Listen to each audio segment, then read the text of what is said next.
Yeah. Hello world, hello Africa, hello Nigeria. It's beautiful to be here.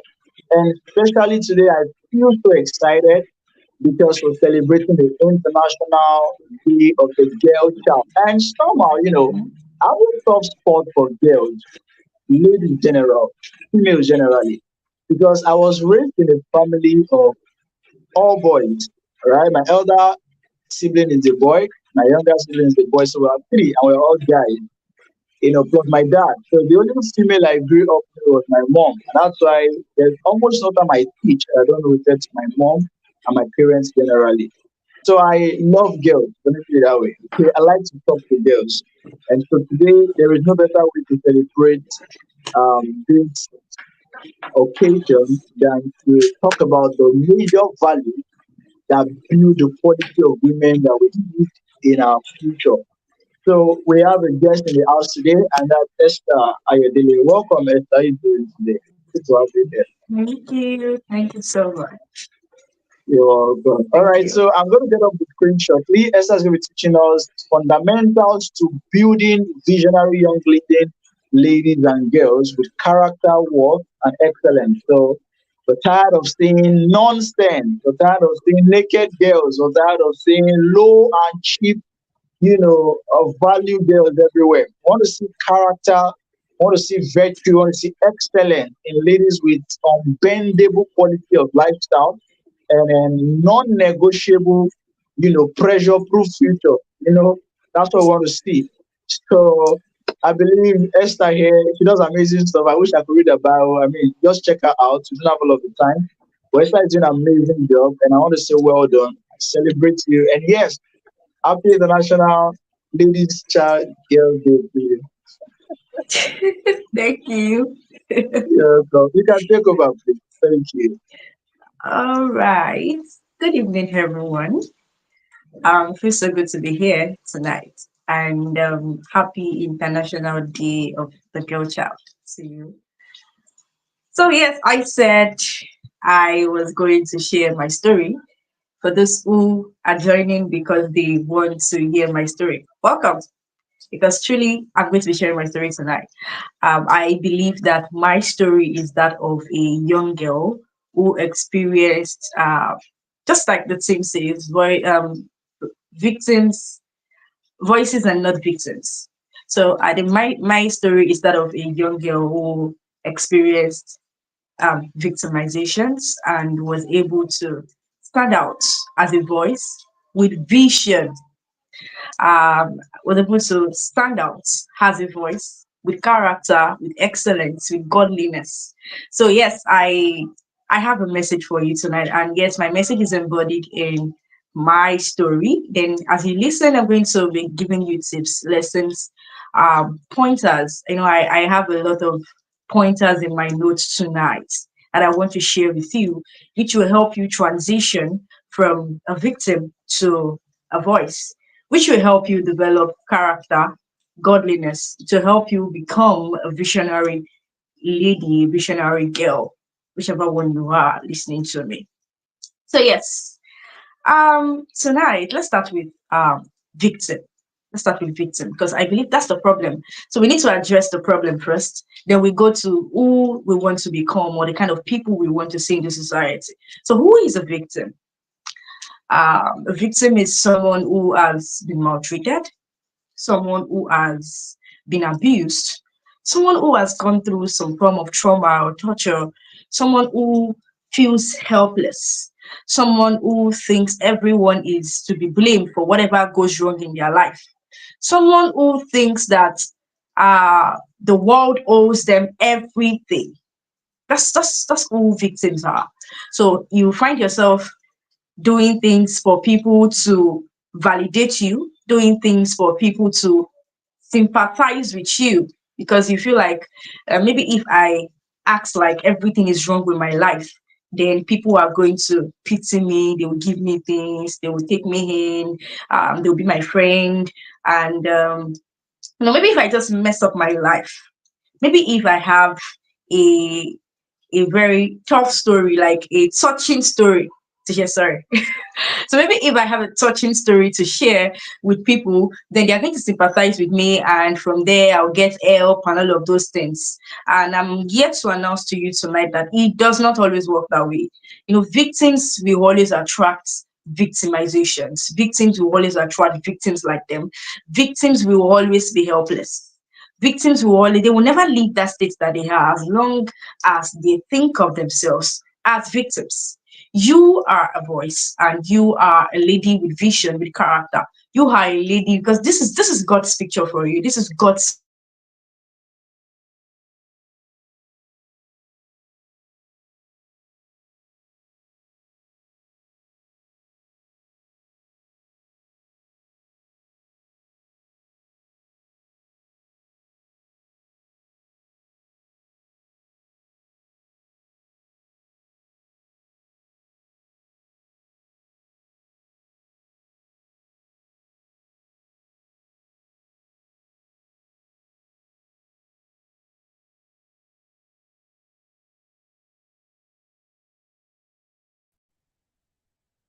Okay, guys. So our camera is freezed now. I don't know why exactly, but I believe there's a glitch somewhere. So just stay where you are. All right, stay right where you are.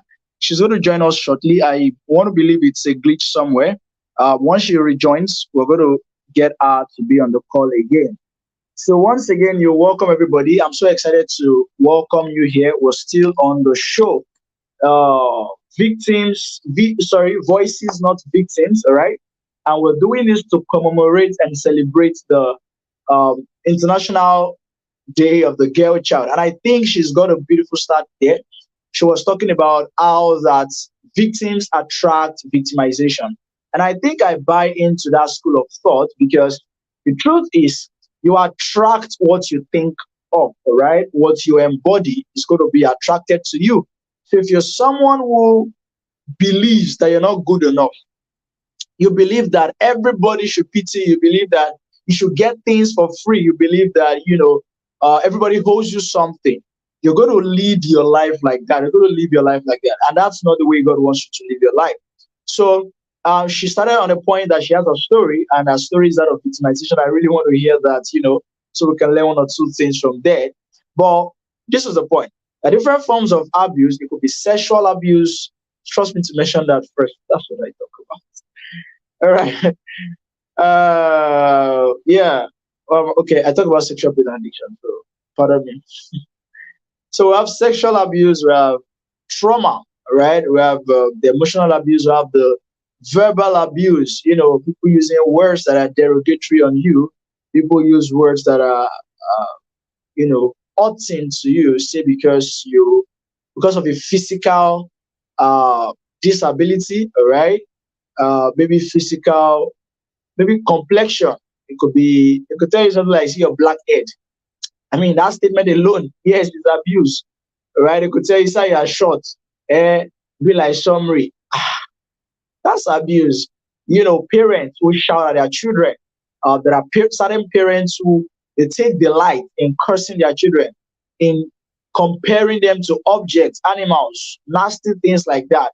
And all of those things make these children develop the wrong perception of themselves. And the truth is that when you perceive yourself the wrong way, you're most likely going to do everything wrong. So it's one trap that you want to avoid. It's a trap you want to avoid because if you live like that, you're going to struggle a whole lot. So I want you to understand that you're not a victim, you're a voice. And the fact that you understand that you are a voice, it makes you have this perspective that it doesn't matter what has happened to you in the past, it doesn't matter what is happening to you right now. You've got a voice from that. So that's why I tell people it is possible if you leverage the quality of experience you've garnered as a result of the past victimization you went through, you can actually rise above all limitations. You can scale all limitations. Welcome, those of you who are just joining. Please stay connected. Our guest got logged out. We don't know why, but I am trying to stay connected with her from my WhatsApp. But I hope she'll be able to join again very soon. So I want to believe it's a challenge from our end and she's able to join us again. All right. So I was saying, understanding that you're not a victim will help you, all right, convert that void you have to solve problems. You write books, right? You organize events, you run companies, right? You lead initiatives. This is how you begin to take the bulls by the horn. You begin to change your narrative because you are a voice. You deserve to be heard. Don't allow negativity shun you off. Don't allow people's perception of you shun you, turn you off or shut you down. You're bigger than whatever it is that comes your way. You're stronger than whatever it is that you face. Right? So I said earlier when we started that I love girls because I have always adored every female I came across. And that's one of my guiding principles. There is no girl that I've come across with that I mistreated. No girl. No girl. There is no woman that I've ever met, right? And they, related with me that I mistreated. This is not to say I mistreat guys, but I'm just telling you that I hold women, especially in a special place. I was teaching somewhere yesterday on a what Telegram community at Student Vantage Conference by Emmanuel Mayengbe, and while I was teaching, I checked the call. I saw somebody who has his surname Mayengbe and the name of the person. Of course, it was a female name. So I said, because in my culture, when I join sessions, I connect with every speaker like that, especially on Telegram. So I was calling everybody's name and I called to that name like, Emmanuel, is this your sister or something? And she said, that's my mom. I'm like, oh, welcome, mama. I greeted her, welcome, mommy, and all of that. So I was sharing the story and I was telling them I love women because they are powerful beings. Oh my God. Women are unique and advantageous, right? And when I say that, I mean they are of high value and relevance to themselves first, right? And to their environment. And for those who are married, to their families, to their husbands, to their children. There is this popular Bible verse that people refer to when we talk about quality women and ladies. You talk about the Proverbs 31 woman. And if you check that Bible verse, it makes a lot of sense because it shows women as strong, it shows women as powerful, it shows women as energetic, it shows women as people who embody greatness, fertility, who can birth possibilities. So if you're a lady watching this or a woman watching this, believe me, this is your identity. Don't let any of your past experience shut you down. All right? Don't allow any boy or any man come and silence your voice of greatness by engaging and introducing you to the wrong things. Earlier today, I joined the health workers around where I serve as a serving couple. Okay, Esther is back. Good to have you. Our guest is back. You're welcome. Good to have you. Good to have you here. Can you hear me clearly? Hear you clearly. I Can can. you hear me clearly? All right, all Yes, right, I all right. can. I'm All very right, welcome. sorry. So no, it's all right, I Thank can you. understand. Traveling network. So I was on a train of thoughts. Let me wrap up that so that you can move on.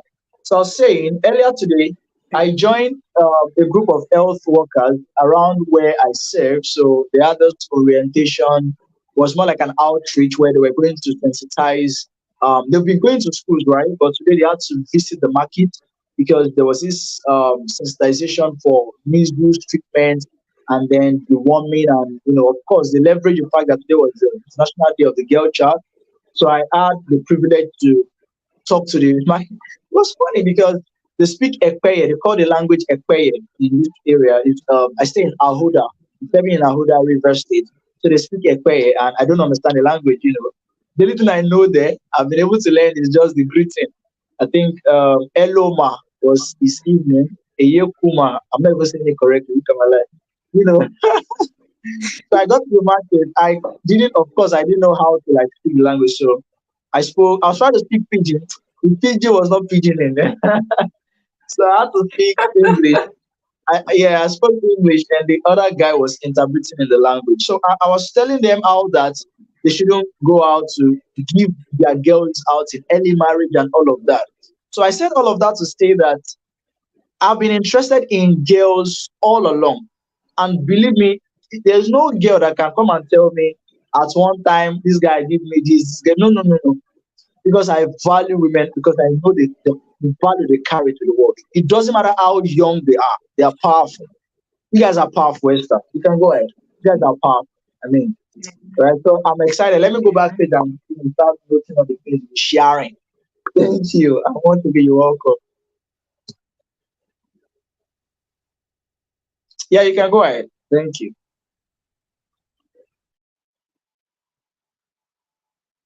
It's okay again. All right. I think we're back now. So yes, I was defining who a victim is. And I already said a victim is someone or anyone who feels helpless. You feel like everybody owes you something, they owe you everything. You feel like you can't move forward unless people validate you. And I've studied that nobody is born a victim. You need to learn that tonight, that no one is born a victim. People become victims because of certain things that happen to them, traumas, um, harassment, abuse, all of those things. They birth a new person, and that new person is a victim. So you were not born as a victim. So if you've identified traits of victim mentality, you feel like anytime anything goes wrong, you are always pushing it to someone. Anytime your life is crashing or it feels like nothing is working, you are quick to find somebody to pin it on. You are quick to seek validation from people for you to move forward. Then you can identify that as a victim mentality. And that's the reason why you are stuck. You want to know why am I still in one position? Why have I not moved forward all this while? I'm trying my best, I'm putting in all the efforts, but it's not working. I'm a woman and I see ladies like me doing really great for themselves, but nothing is working for me. It's because you are acting like a victim. You see, I've studied very well ladies who turn themselves to slay queens. And when I mean slay queens in the sense of selling their body cheaply to men, or whether cheaply or expensive, it's not even expensive enough to appreciate who you are as a female. Even if they give you seven figures, they give you millions of naira to sleep with you. It's not expensive enough to appreciate who you are. So I've watched, I've studied ladies who do those things are victims. They have the victim mentality. They feel like they cannot help themselves. They feel like they cannot succeed on their own. So they need to do those things so they can change their status. And that's not who you are. That's not who you are. You are a voice. And I said I'm going to tell you my story because I thought about it while preparing for tonight. And the best thing I can do, the best gift I can give to you is to show you a model, show you someone who went through what you would call trauma, victimization, abuse, all of those things, and still stood out and still built herself to be a voice in her generation. Yes, last year DDK nominated me. DDK appreciated me as a visionary leader, transformational visionary leader in this generation. So I can say that yes, my story is a good one for you to learn what it means to move from being a victim to being a voice.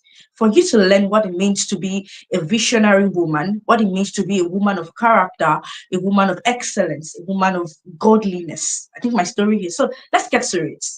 Let's get to it. So I think I like to say that I had a very rough childhood because I lost my dad at age 5, and losing my dad at age 5 meant that when the breadwinner in the house is gone, it meant that everything just goes back to zero. So we were just back to zero in short time.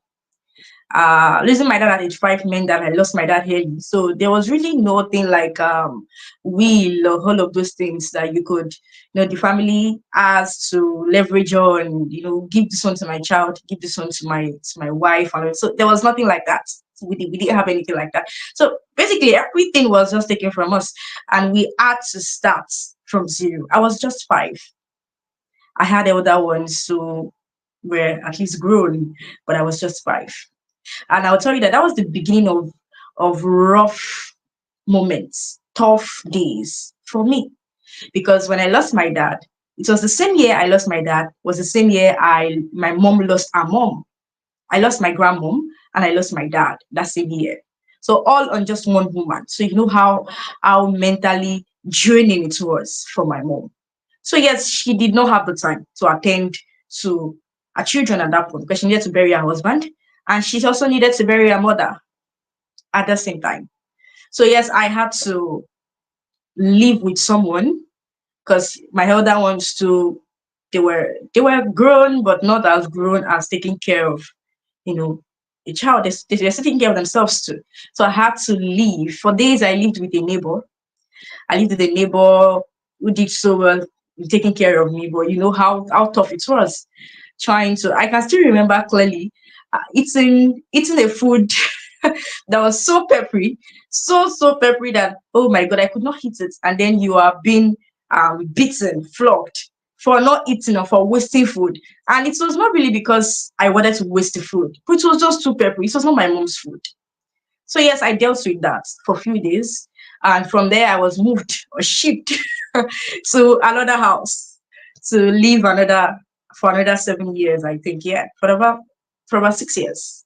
So I shipped to another house, and all of these things are very clear in my mind because it was victimization for me. I went through really tough time. So if you are with your parent and then you still feel like my mom is not doing enough for me, she's not this and that, and that's the reason why you want to sell yourself cheaply to a guy. That's the reason why you are doing the very evil, bad things you are doing. Then I don't know what to say to you because you are not grateful. You're not grateful. You are not grateful. Trust me, life is really going on well with you. Life is going on well. It wasn't fun. It wasn't fun. So I was shipped to another house and I started a new life in my pastor's wife house. And I remember this very one. I mean, I was just about six, so was it? I was okay. I was seven, but I can still remember clearly to today because it was traumatizing for me. I remember this particular day where I was served food to eat, but I could not eat the food because I wasn't feeling too well. I was just seven. I wasn't feeling too well. And because it was not my mom, I was not in my house. I was in a strange environment. I was just a kid. I didn't know how well to communicate that I was not feeling fine. My body is hot and I was having a headache. They did not notice that anything was wrong with me. After all, they paid more attention to their kids than me in the house. So I was just there like a stranger. So I was just there. I was just there as the young girl who would wash the dishes when they are done and all of those things. So I lived like that. And I was very ill. I didn't eat the food. And then she got back from work and realized that I wasted the food. Then from questions to questions to questions, and I was struggling to talk about how I wasn't feeling too well. That's the reason why I didn't even clean the house. That's the reason I didn't sweep. That's the reason why I did not eat the food and all of that. Then before I knew it, it was cane. I didn't know where the cane came from. I didn't know where she got the cane from, but I was flogged. Oh my god, I was flogged so much. I never been flogged like that in my life before. My mom wouldn't do that. I was flogged so much. And what was the reason why I was flogged?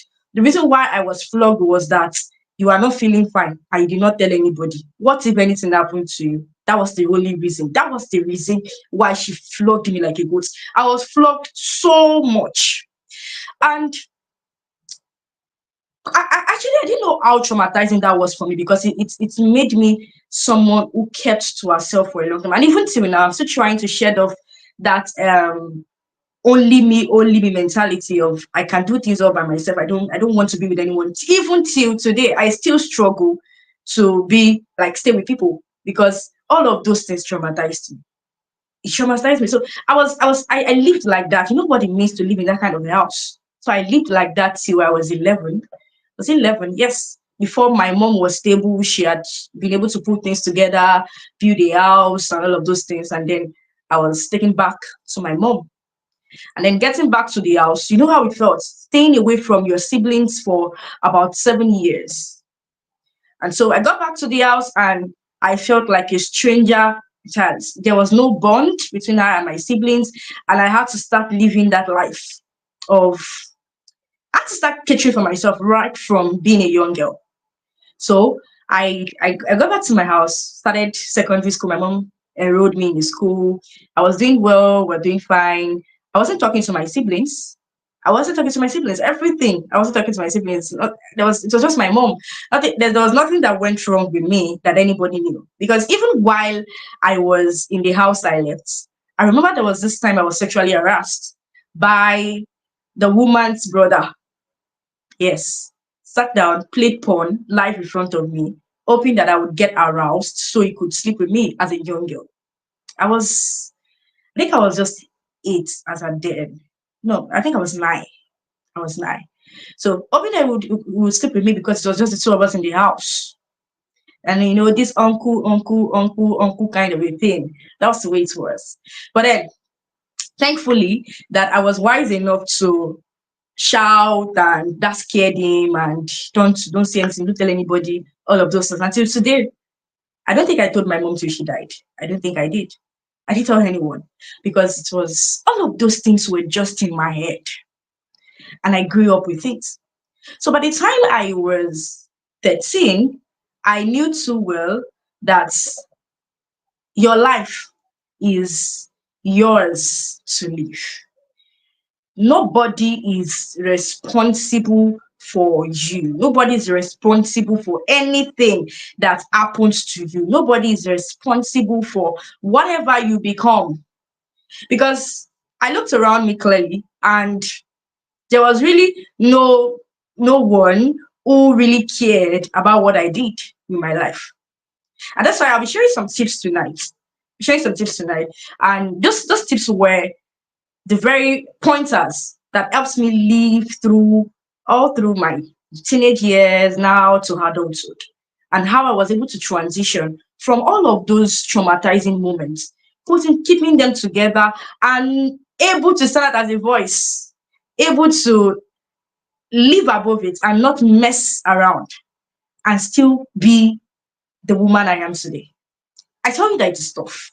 And that's why I used to say that there is nothing any girl wants to tell me. I mean, you come to me and tell me and the reason why you are sleeping around with guys is because your daddy did not have money, mommy did not give you money, mommy did not send you to school, or your mommy cannot send you allowance to school. I've been there. I didn't get allowance to school for a good 3 years. I did not get allowance to school. Yes, I did not. There was nobody sending me money every month. I thought I was literally the one responsible for myself. Yes. And I wasn't even getting the calls of "Are you fine? Hope you are good." So it's just my mom. My mom was always there for me. Apart from that, I wasn't getting the calls of how is it going with you? So I told young girls that I just tell me what you're going through. I don't want to know what you are going through. I don't want to know what you're going through. That is enough excuse or enough reason for you to be this wild human that you are today. Because the reason why you're doing this is because you think of yourself as a victim. You are not a victim. You are not a victim. You are not a victim. There is a plan that God has for you. Jeremiah 1:5 said, "Before you were formed in your mother's womb, I knew you." So that means there's a plan. You are not to be ordinary. You are not created to just serve people. You are not created to just live according to people's validation. You are not created to wait for what people have to say or what people have to give you before you succeed or before you shine forth. There is something I love to say to my people. I always tell them that, see, if nobody is giving you a platform, if nobody is giving you stage to show forth what you've got, might they create the stage and walk up to it. Create the stage and walk up to it. And this is what I've done with my life all through these years. I didn't wait for anybody to give me anything. I didn't wait for anyone to give me a platform or give me a mic. I didn't wait for anybody to validate the gifts that are deposited in me.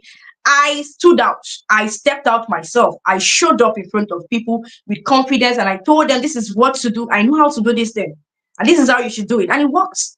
Number one, number two, number three, number four. Oh, this girl, she has something to say. And what she's saying works. Before I knew it, and that was it. That was it. And that's how I started with everything I am doing today. But then let me go to the tips I have. I'll share my story with you. And that's just like some parts of the story. Just to let you know that you have no excuse. You have no excuse for you to live a life of mess. You have no excuse for you to live the life that is not to be reckoned with. You have no excuse. You have no excuse to live a miserable life. You have no excuse. You are not a victim. God did not create you as one. And the part of the story I needed to share with you is the part where I got somebody to gift me a book. So when I was 13, I started my teenage years, and the teenage year is 13 to 19. If you don't know, I need to inform you. So I started my teenage years and at age 13, and I got a book. And the first book I got was a result of association.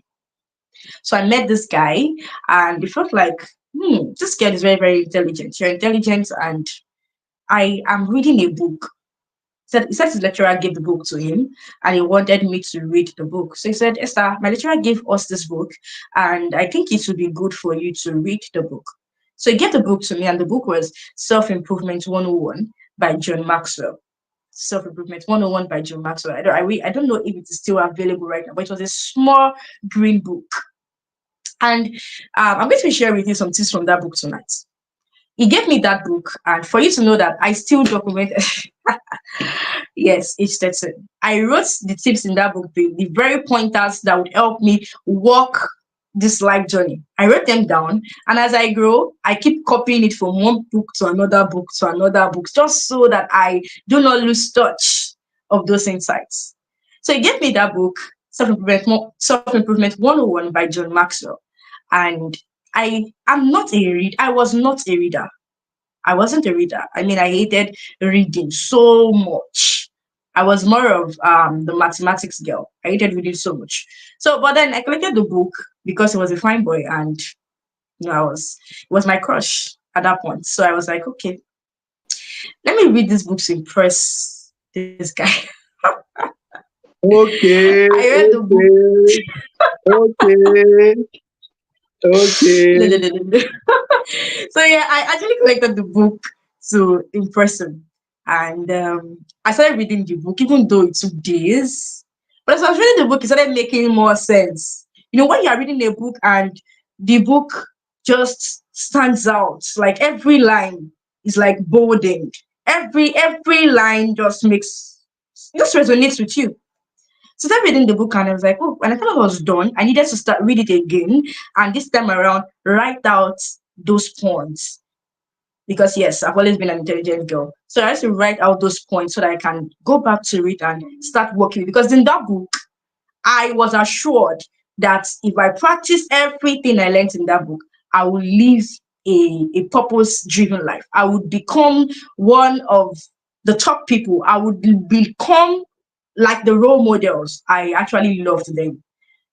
So, yes, the first thing you need to write down tonight, how you can become a visionary girl, visionary lady, how you can be a worthy girl, worthy lady of character, of excellence, how you can move from being a victim to a voice. The first thing you need to write down tonight is association.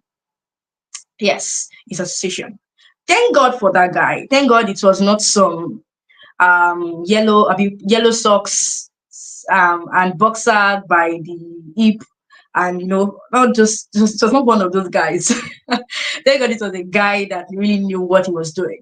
So yes, association, that's the first thing you need to write, because your association will determine how far you can go. You will not just leave the valley of victimization that you are just by saying I can do it, I can do it, I can do it. It does not always work like that. In as much as you are affirming, you are confessing positively, you will need the right people. You need the right circle. You need people who can inspire you. You need people who would continue to give you resources for you to step up. You will need to be around people who are also stepping up their games. I tell you that as at that time, when he gave me that book, there was no positive influence around me at all. There was no positive influence around me. But I had access to books. I had access to internet. So I knew then that there was a Ben Carson. I knew then that there was a Miles Monroe. I knew then that, oh, my proprietress is, a board of one of the board of directors in Mountaintop University, and she's doing really great. So those things inspired me. And that was just all. That was just all around me. But you see, in my house, in the location where I lived in a new they call it new sites, right? Those areas where there are bushes everywhere. and then few houses. That was the kind of place my mom went to build a house. And so I lived in that kind of environment. So there was nothing motivating. And I think that was what fueled the the vision to start PTC. Because in that kind of environment, there was limited access to education, and then teenagers lived a very reckless life. Sleeping with married men, getting pregnant. No, the 13-year-old girl got pregnant for a 60-year-old man. Oh my God. That was the very day I knew that something needed to be done. So I lived in that kind of environment. So there was nothing inspiring. And my mom was always asking me to stay inside most of the times because she knew that going outside is dangerous. So it was just school and then books. But I had the few persons I had as my friend were people who were exposed. They were exposed. The people I had as friend online, the people that I had as friend, I was using a smartphone, but then I was on Facebook then. So the people I had as friends, the people I had access to in school, I went to one of the best schools in the town. So yes, that helped me too. So I had access to enlightened kids in school who gave me exposure, books, and all of those things. So association was it is very important. If I did not meet that guy, if I did not read that book, I most likely would have delayed my transformation. Yes, maybe God would have still sent someone to me, but maybe it would have been in my university days. It should not be when I was still in secondary school and trying to understand one or two things. So association is very important. You may not be in the secondary school right now, but who are you working with? Who do you know? Who is having a positive effects on you? Who is that person who is influencing you? Who is that person? Who are the people you talk to? Who are the people you relate with? Because what I like to say that one way to know a foolish man is to sit down and listen to him. Yes. When you want to know if a man is foolish, don't stress yourself. Just sit down and listen to the man. Sit down and hear him speak. From his conversations, you can see his level of knowledge. You will know whether he's a stupid man or he's a wise man. From his conversations, I tell you. So association is very, very, very, very important. Yes, you want to be great. You want to be a visionary woman. Do you have visionary friends? Or they are busy watching K drama. They are busy anticipating when Leo and something. What's the name again? You are busy with that, following up every model, every season, every episode, following are those the kind of friends. You need to deal with that. So that was the first thing. So when I got the book, I read the book. And tonight I'm going to read out some of those quotes to you so that you can write them down and you can meditate on them later. So the first one I wrote here is everyone thinks of changing the world, but no one thinks of changing himself. Everyone thinks of changing the world, but no one thinks of changing himself. Great. John Maxwell penned that, like he penned that down. Everyone thinks of changing the world, but no one thinks, and that is the same way you are always dreaming of inventing. You are always dreaming of being the next Tony Elumelu. You are always dreaming of being the next Oprah Winfrey. You are always dreaming of becoming someone great. But the problem is, what are you doing about you? What are you doing about you? What are you doing about you? Are you intentional about your own personal development? You say you should buy book, you can't buy. You say you should enroll in class. You know very, very well that you are dealing with addictions. You are dealing with masturbation. You are struggling with procrastination. And yes, there is Coach Jerry in this class. You are not enrolling for it. Are you ready to change the world? No, I doubt if you are. Because you cannot change the world. You can say, I will change the world. It's all those songs that you sing. It will not happen if you do not change yourself. That's the first thing I wrote down here. Was when I saw that line, I was like, So if I really want to be great, if I really want to be successful, if I really want to become the very persons that I admire today, I have to first pay attention to me. Personal development, very, very important. That's the first one. The second one that I wrote here is change is inevitable, but growth is a choice. John Maxwell penned that down. So change is inevitable, but growth is a choice. That is, whether you like it or not, you will change. It is not, see, it's not a factor of book. It's not a factor of what your pastor said. Whether you like it or not, you will change. As you grow, life itself will teach you. You will wisen up. you will wisen up. When you start growing, then you clock 13. By the time you clock 20, the way you will think at age 20 is different from the way you will think at age 13. Your body will change, your body will develop. You yourself, you will look different. You will do your what's this challenge that they used to do again? Your 10 years ago challenge, and you will change. But you see, change is not equal to growth. Change is not equal to growth. But growth will make your change a relevant one. So growth is a choice. It's not automatic. Don't think that as I'm growing up, as I'm adding more years, I am going to grow. No, growth is not automatic. Growth is a choice. So you have to decide that I am going to grow, and then pay attention to yourself by doing things like reading books, listening to the right people, enrolling in classes.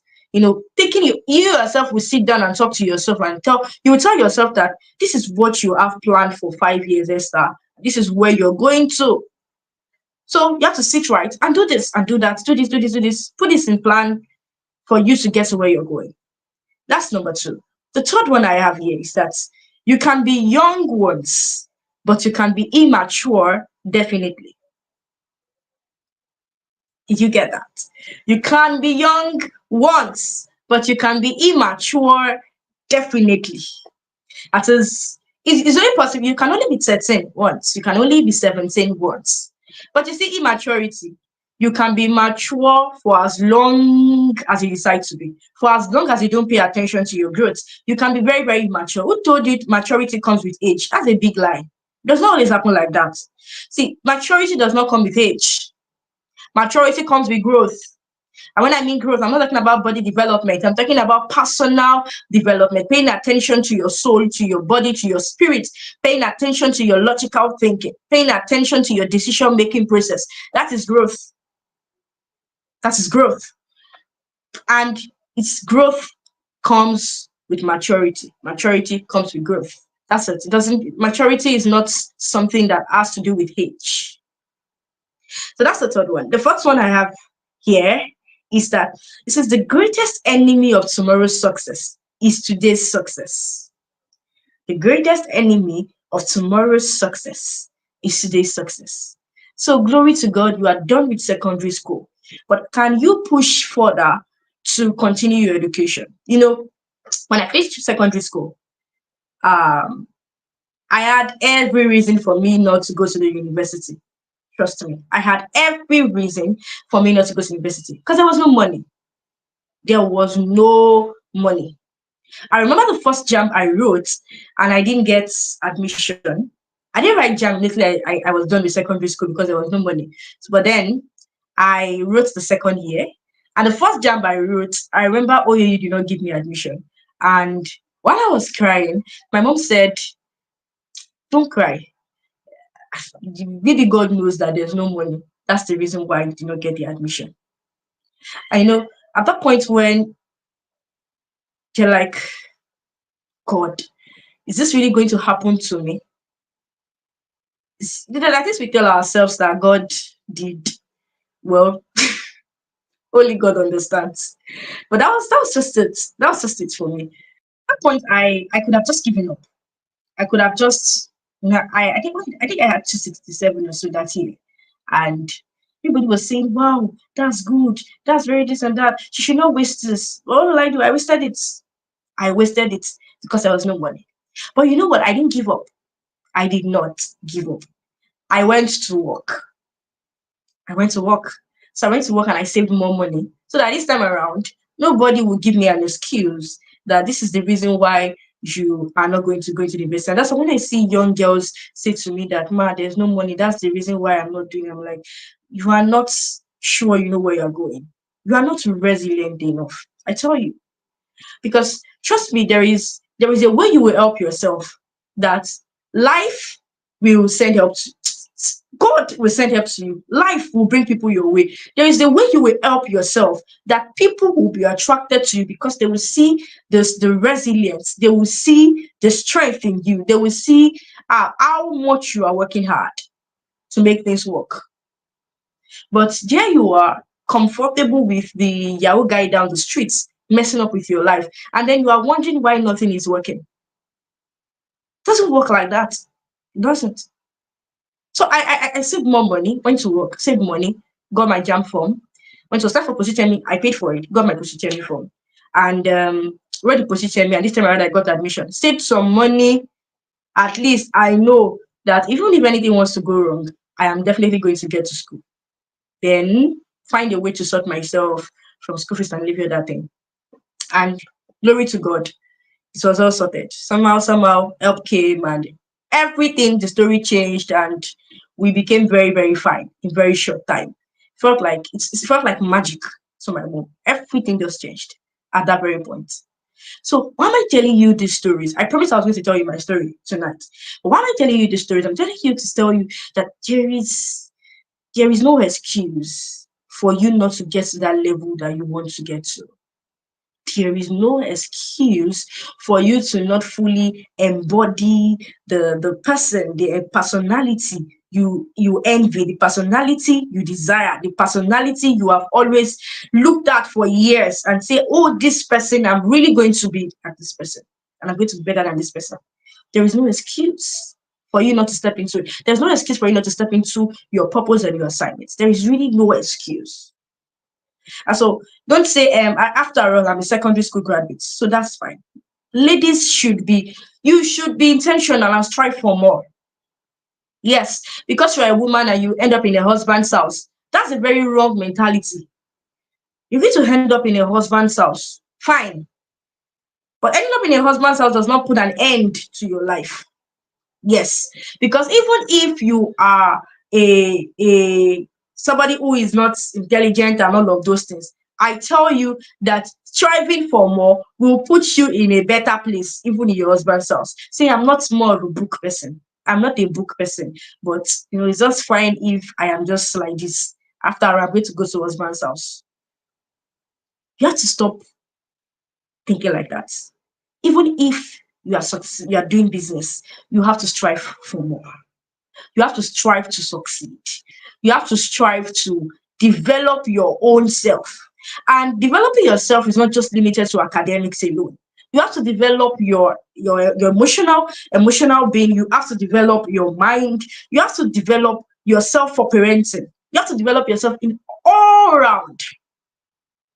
When I hear some women give advice to younger ladies, I just look at myself like, what's this woman saying? Like, you think you are advising this young girl, but it just shows that you yourself, you never paid attention to yourself. You are not growing, no personal development, nothing, and that's why you are spitting this rubbish. You should not be a woman like that. How do you want to train your kids to be greater than Ben Carson? You think Ben Carson's mom was just satisfied with who she was? You think she wasn't developed? She wasn't paying attention to her own development. That was why her kids could do better. No, Ben Cassie's mom was intentional about her growth, and that's why she knew better how to raise her kids. So you should not be satisfied with whatever you have achieved today. Yes, you have achieved, you are done with school. What else? What's the next thing? You should be a go-getter as a female. It's not only guys that should go to work and get promotions and get more money. And no, you should be a go-getter. Yes, you should be a go-getter. You should strive for more. You should not be satisfied with today's success. Another thing I wrote here is, don't let your learning lead to knowledge. Let it lead to action. Don't just learn for learning's sake. Learn to actualize. Learn to take action. Learn to take action. I also wrote here that if you are not moving forward as a learner, you are moving backward as a leader. If you are not moving forward as a learner, you are moving backward as a leader. So see, learning is a lifelong thing. As a woman, it is the same thing for you. You see, I've heard ladies tell me that, oh, I'm not a leader. I'm just a woman, just a girl. I'm just a girl. I'm not. You are a woman leader. You are a leader. Everybody should be leaders, leaders of themselves, leaders of their kids, leaders of their home, leaders of their younger ones. You are a leader. Yes, you may not be in an organization where you are a CEO or something, but you have siblings. You should be a leader. You have to tell me that you're not the firstborn. You're not the firstborn. You will have kids and you will lead them. Oh, what about you would have the opportunity to speak to young girls sometimes later, and they will ask you in the comments section, all those Facebook posts that will say, give an advice to your younger self. You don't come and cap in the comment section. You must have something reasonable to say. You must have something reasonable to say, and that's why you need to pay attention to yourself. So your learning should lead you to action. And when it leads you to action, you keep moving forward. You keep moving forward. And I'm going to say this now. It says you cannot change where you started from, but you can change where you are going.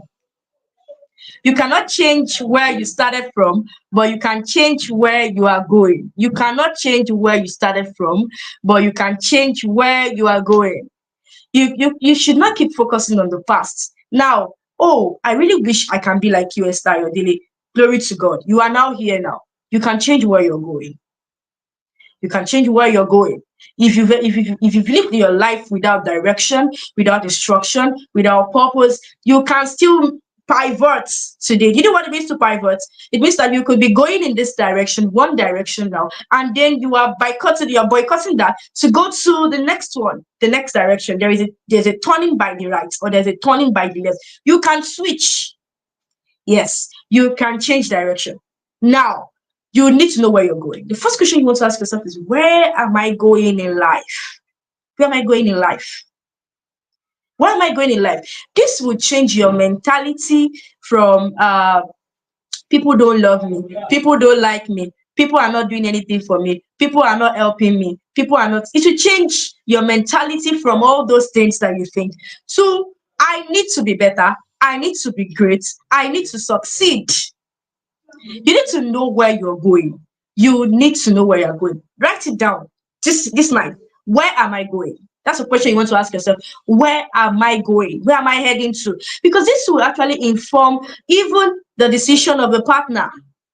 Yes, it will inform the decision of a partner. Who is that person that wants to go on this journey with you? But if you don't know where you're going, then you're just going to, get into a relationship with somebody that doesn't know what he's doing. So yes, let's go back to what I was talking about. I said one way to transition from being a victim to a voice is association. Who are you working with? Who are the people around you? Thank God for the guy that gave me the book. If I did not have that book at that point, maybe I would have delayed my transformation, or maybe nothing would have even worked for me. Maybe I would not even be resilient enough to push to the university. Yes, that's number one. Because that book further gave me Rick Warren's book on purpose and more Battle for the Young by Billy Akoni and many more other books because I got interested. That was the beginning of reading inspirational books for me, and it changed my life. That's the first one. The second one, which I already talked about, for how you can transition from being a victim to a voice, how you can develop yourself to become a visionary woman or woman of excellence and character. The second one, I already talked about this, is growth. Growth. You must be growth oriented. You must be growth oriented. You must be more growth oriented than you are goal oriented. Now, let me explain that. It's okay to have goals, New Year resolution, New Year, New Me, 2025 is coming, and some of you are already telling yourself that in 2025, I will do this, even though you are not doing anything now. Good of you. So 2025, I'm going to do this. In next 6 months in 2025, I'm going to achieve this and that. It's very, very great for you to have goals, but you need to be more growth oriented than you're goal oriented. As you set goals, what is your system for growth? Your goals will never be achievable if there is no system and structure. Note that. Your goals will never be achievable if you don't have systems and structures. And what are systems? Systems are growth mechanics. They are growth plans that you have for you to achieve your goals. So if I'm saying that in 2025, I want to launch or I want to write my first book, what is the plan to write that book? I have to ask myself now that, am I a writer? Do I have inspiration to write the book? And how will I start writing the book? That would inform me that maybe I need to take a writing class so that I can write or express myself the right way in the book. So I know that I need to take a writing class. So as I take a writing class, I know too well that completing the course is very, very important. If you need to go and get Coach Ademola's channel online completion course, go and get it. Completing the course, because some persons are very, very good at enrolling for courses. Just name it. They are joined. They don't mind. They pay. They don't mind. They will enroll for the class. But will they be there? No. Will they join? No. Will they participate? No. They will not even graduate.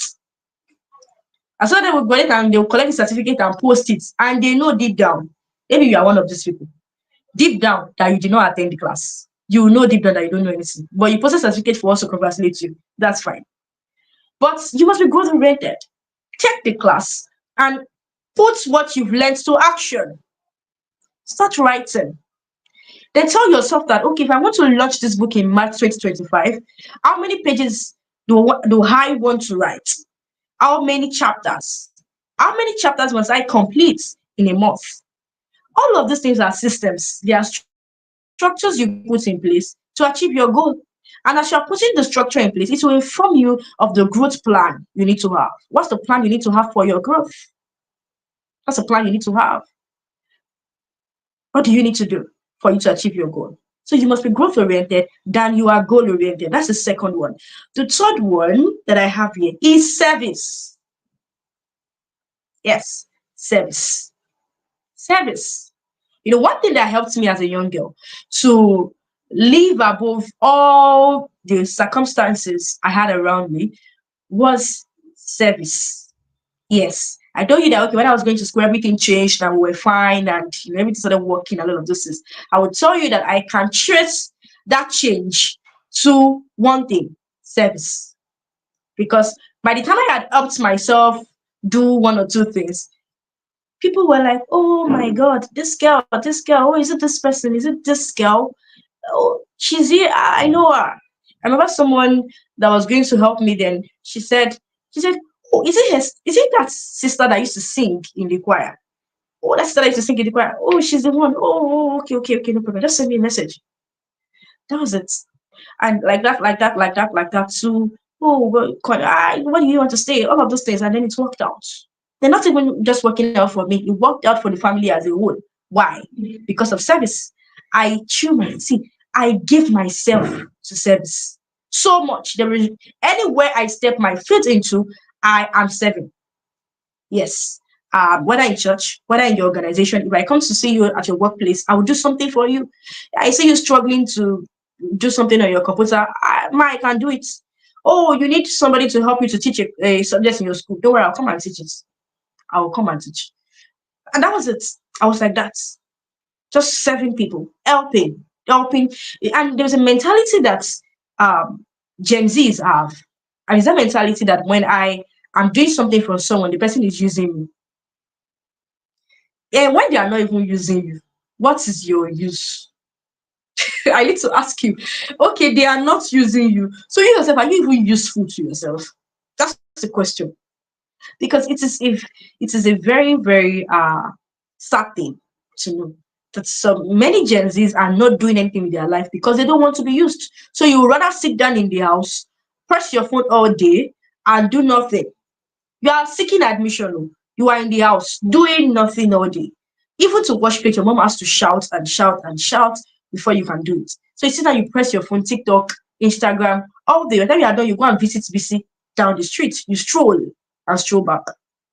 You're not doing anything helpful. And now you're wondering, you're crying, nothing is working, everything is wrong. Yeah, I'm going through a lot in my family. These are the kind of messages I get.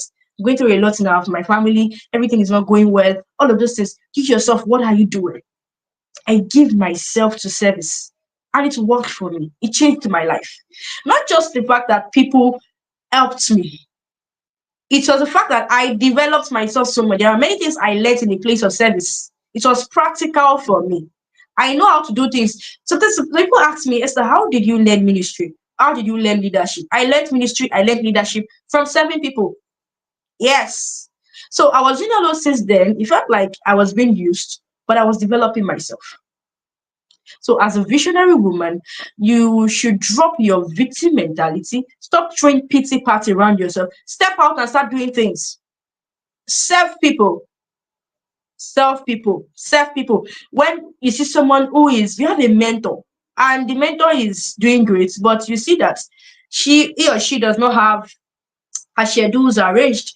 There are too many tasks to do, and they are trying to juggle one thing or the other. Step in. You don't have to pay for a virtual assistant course before you become one. I tell you the truth. I tell you the truth. There are many persons who are very, very good virtual assistants just by helping their mentors. From helping her arrange all attacks for the day, to helping him, or whether he or she, whoever your mentor is, to helping set Calendly, that's Calendly app, to moderating for their meetings, to helping him or her compile books together for whatever they want to use it for. Help them edit their book. Help them prepare for a video course. Help them do all of those things you're doing. Before you know it, you are very sound in MS Word, you sound in PowerPoint, you sound, and then there is time for you to work. Who would not give you the job? You're skilled, very, very skilled, very, very skilled. So don't just lazy around. Don't lazy around. Stop waiting for people to do things for you. Stop waiting for people to do things for you. Go out there and serve. Serve. That's the third one. The fourth one I have here is the spiritual advantage. Oh my. We cannot underestimate the power of spiritual advancements. Oh my God. You see, it is so beautiful for us as Christians because we can now pray for God to show us his plans for us. And then so you can walk in it. So now you don't even have to struggle so much with purpose, because just by bending your knees, God can open your eyes to see that this is the life I planned for you. God can reveal to you that this is the path to take. Yes, I prayed. I remember in 2018, I prayed so much. After I identified the problem in my society, I started praying, God use me. God use me. Show me my life blueprint. Show me what you've planned for my life. I would fast, I would pray. I would fast, I would pray. I was doing that all through 2018. And boom, when God showed me, I knew that, oh, it is time. This is what he wants me to do. And thank God for where we are today. So spiritual advantage. Prayers and fasting can take you far. It can speed up your journey. It can take you from the level you are to level 100. Yes. Because while some persons are trying to jump on different things for them to know what they are called to do, you can just pray and fast, and then you know it directly. So spiritual advantage. Spiritual advantage is one thing. So if you're not serious with God, if you don't have a good relationship with God, I need you to go and do something about it. Whether you need to talk to someone, whether you need to sit down and think of how you started. Remember your first love. If you need to do that, go and do it. Because you need to revive your walk with God. When you revive your walk with God, you are about to start a journey of greatness. You are about to become a voice. Because God will change your life. He will announce you. I tell you. He will add weight to your name, such that people who used to mock you before will now be the one calling on you. It's not, I'm not psyching you. It's not motivation. It is real. It happened with me. It's happened with me. I was that person who used to, they'll say, go and stay here, go and stay here, go and stay here. And here I am today, deciding, oh, I don't, no, I don't want to do this. No, I'm not interested. No, I'm not coming.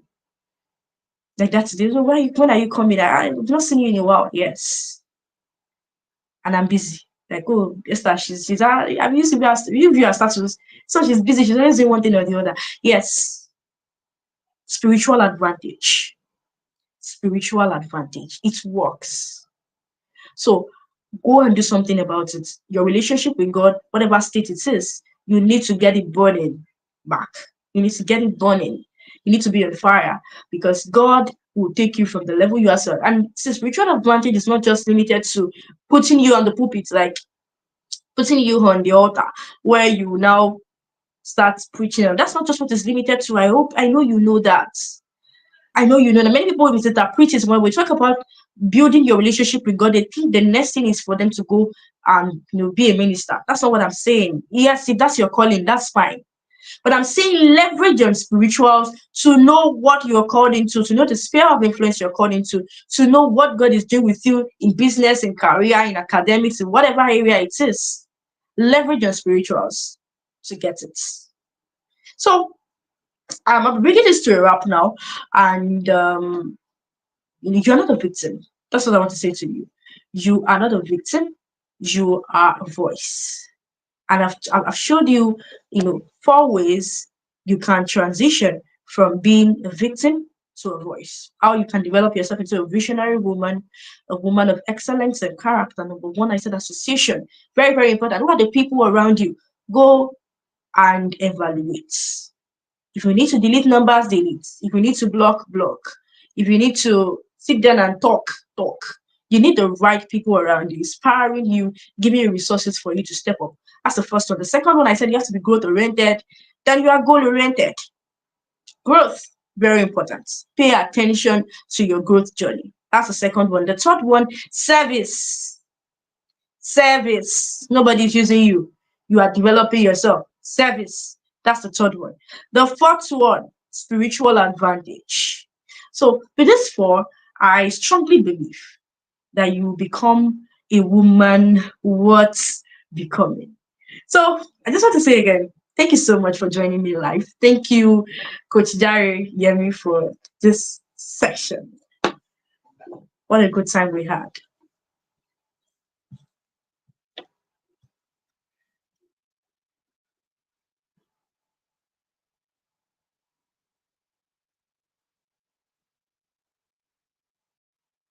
Hello.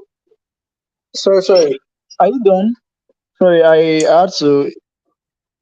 You're done with the session. I'm so sorry. Um, can you hear me? Yes, yes, I can. I can hear you. Oh, okay. Pardon me. I stay in a regimented place. I'm a seven copper, so I stay with my director. I have to participate in some activities, so I had to go offline. I'm so sorry. You know, Sorry. but then I caught a part of it where you said there was this part that stood out for me before I joined the family prayer. You're saying something about association, all right? Then at a point Yeah, you also talked about being responsible for yourself. All right. Then I think the third part was that part where you mentioned that don't learn for. I think that really made some sense to me. I mean, a lot of sense. Don't learn for knowledge sake. Kai, that's strong. As a productivity coach, that's one of the things I address as well. And I tell you, it's not about learning. Most people think I'll just learn more, I'll read more books. I have a principle: read one book, implement 10 times, than read 10 books mm, and not implement at all. All right? Read mhm, one, implement 10, get results. So it's very, very key. Then, yeah, another part you mentioned was where you said, don't wait for people to give you platforms. Don't wait for people to give you platforms. And that's why, for me, I know that like really related with me because people look for opportunities. They want somebody to give them invitations to come and speak. They want somebody to tell them this is the book to write. No, push yourself out there, right? The mm, world doesn't respect shy or coward people.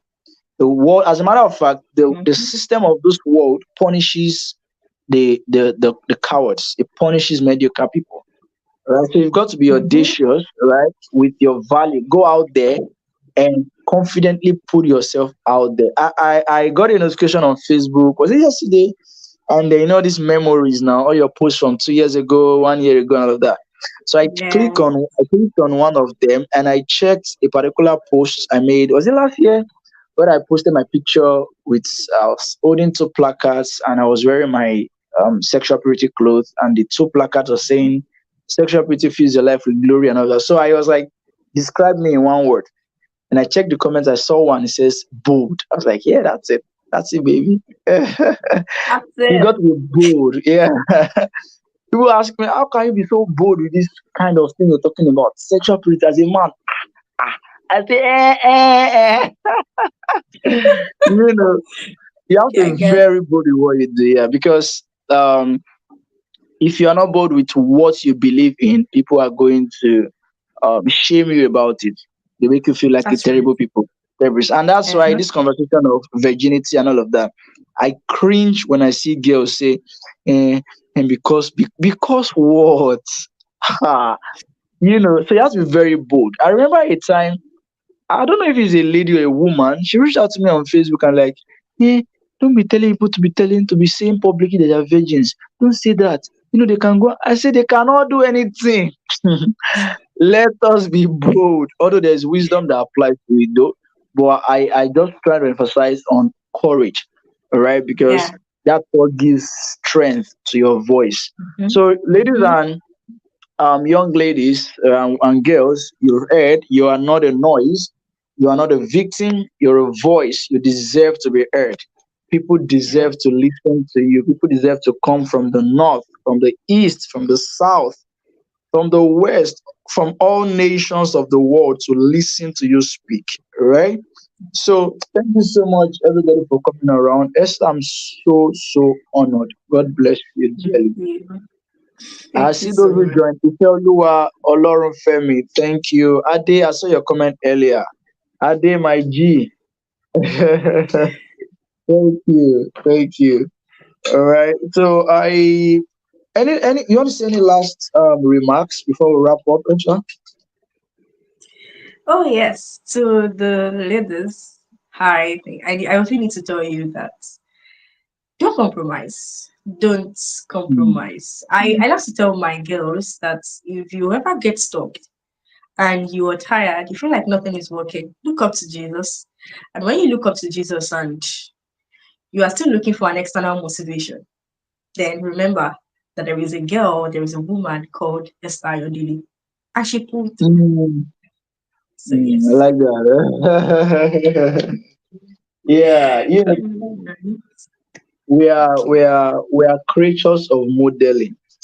So I used to tell people Yes. one of the easiest ways to change your life is to look for people who have the result you desire in your life. I say this not Yes. to shame my parents, but my parents are not the right model for me when it comes to finances. But trust me, when it comes to parenting and relationship, don't play. Don't play. Don't play. Honestly, I have seen my parents disagree, but I've never seen them fight. Never have I seen my dad hit my mom. Never have I seen him raise. Yeah, of course they argue, but then not like, like fight or disrespect her. I share this. Let me share this as a wrap up. Because I like to also say I'm not a girl advocate basically, right? Because most girl advocates they do something I don't like. Most of them, and I'll tell you what they do is that they are raising girls who are meant to be independent, right? But to the detriment of looking down on boys, which is not supposed to be. All right. So I hope you understand what I'm saying. It's like you get the Yeah. point. I, They yeah. they make them feel very powerful, which is good. But they make them look like they don't need boys at all. Any boy that comes near, cut him off, throw him away, do this. No, no, no, no, no. You need to, as a matter of fact, I saw a post earlier today by Dr. John S. Balogun. He's a sexual purity coach and a doctor, and he works with adolescents. He said something that if we channel just half of the energy we put into girl child into the boys, boy child day was just few months ago, all right? But the noise you are seeing like this, you will not see it on boys' occasion. It's just like that. And I can understand because girls are usually more victimized. We get the point. But what I'm trying to drive at is that let's balance it. So I say this to say that there was a particular thing that happened when I was younger. I think it was my mom's 40th or 40, no, it should be 40th birthday. Yeah. So my dad went to Lagos to get a frame, a birthday frame for her. And while he was coming back, while he was returning home, he was on the bike and it was almost home.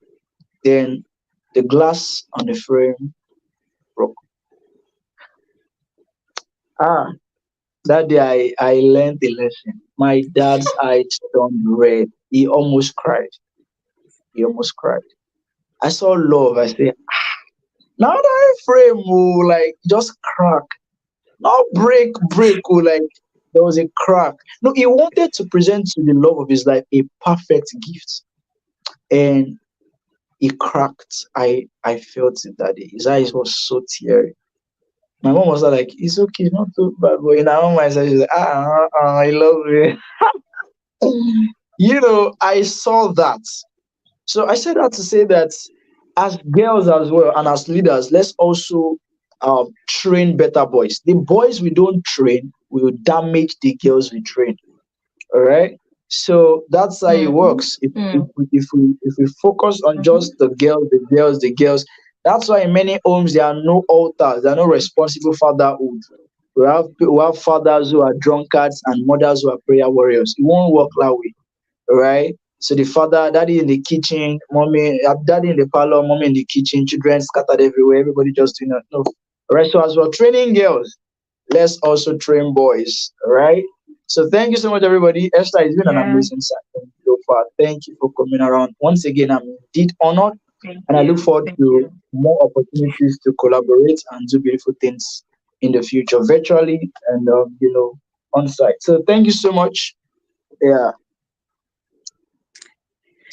Yeah. All right. Good night, everyone. Good night, everybody. Love you guys. And yes, subscribe to this channel. Subscribe because crazy content are coming. We are bringing beautiful, beautiful things for you people. So subscribe. All right. Thank you. God bless you. Good night, everybody.